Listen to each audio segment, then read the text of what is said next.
I'd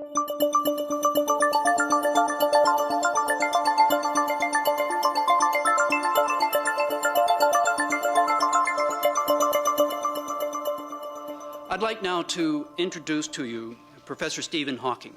In your handouts, you'll find a very elaborate introduction, and you will find very interesting elements in it.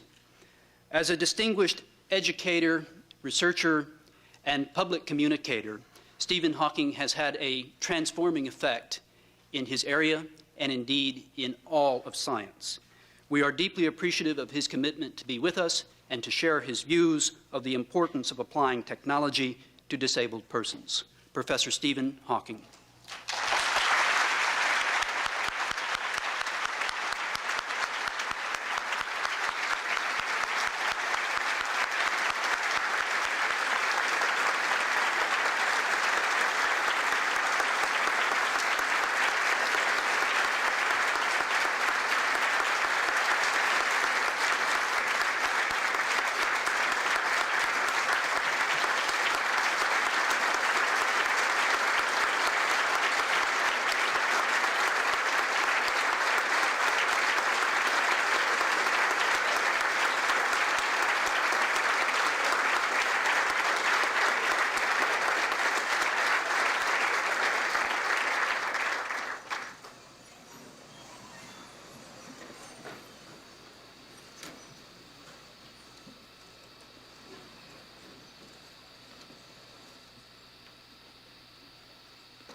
Can you hear me?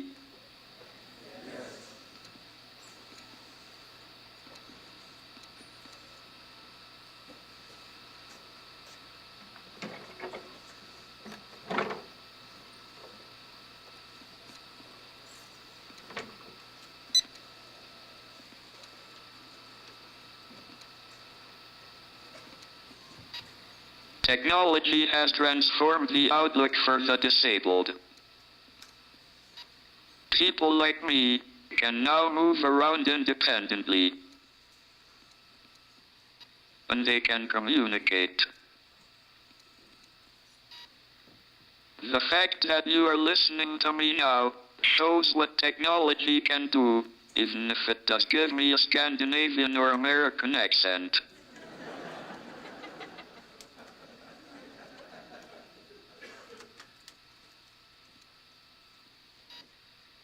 The main problem of communicating for people like me who can't speak is what is called the baud rate. That is, the rate at which information can be conveyed. Normal speech is between 120 and 180 words a minute. By contrast, a reasonable typist can do 40 to 60 words a minute. Thus, if one were to equip normal people with keyboards, they could communicate at between half and a quarter of the speech rate.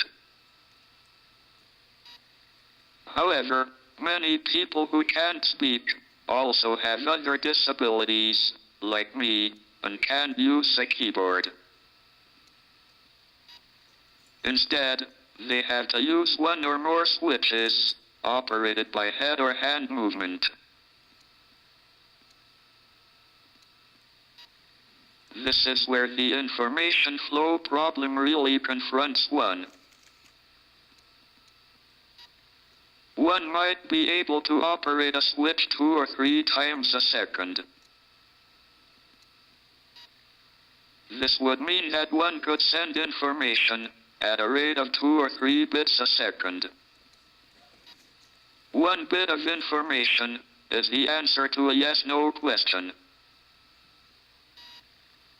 By contrast, if you take an average word to be about 5 characters, and you assume that any character can follow any other character, normal speech has an information flow rate of between 50 and 75 bits a second.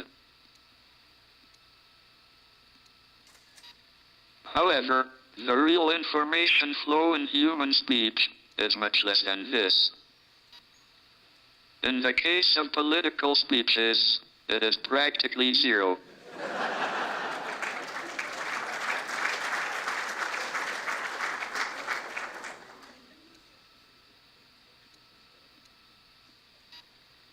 This is because spelling out a sentence, letter by letter, is inefficient.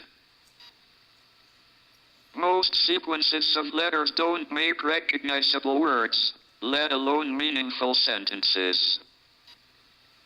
So there's a lot of redundancy in specifying every letter. It is much more efficient to tip words, or even whole phrases, from a list of likely ones.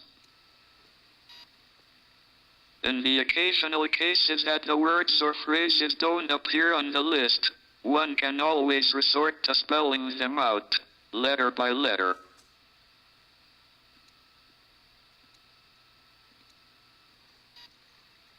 To translate the presses of a switch into letters, words, or sentences requires computers.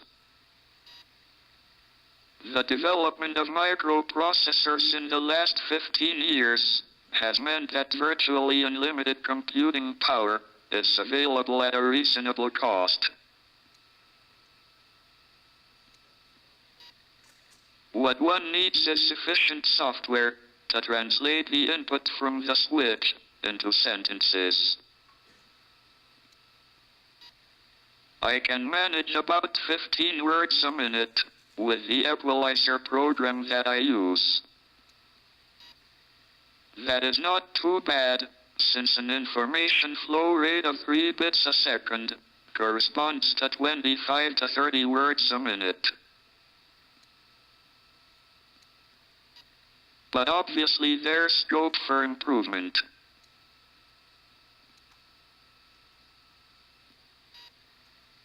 Having decoded the signals from some input device, such as a switch, one then has to broadcast it in a form people can understand.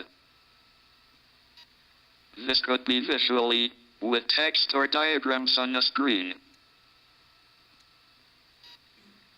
But if you want to communicate like others, which is what people in my position would like, you need to speak.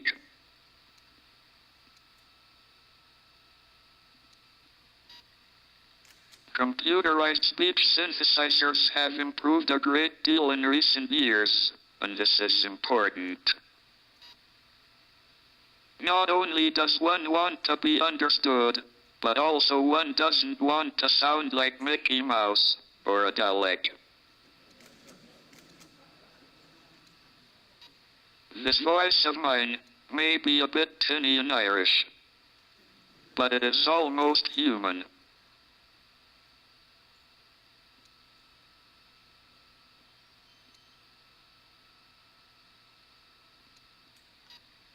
There are other ways in which technology can assist the disabled.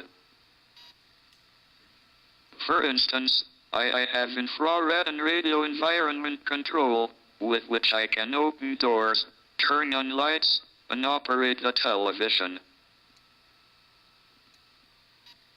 I also have a mobile phone that I can use to call for help.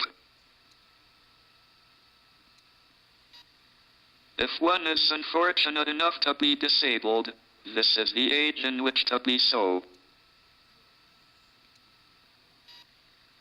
I probably wouldn't have survived, and I certainly wouldn't have been able to write a best-selling book if I had been born any earlier.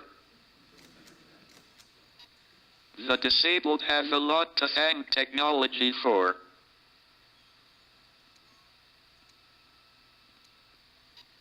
That is all I have to say for the moment. Thank you for listening.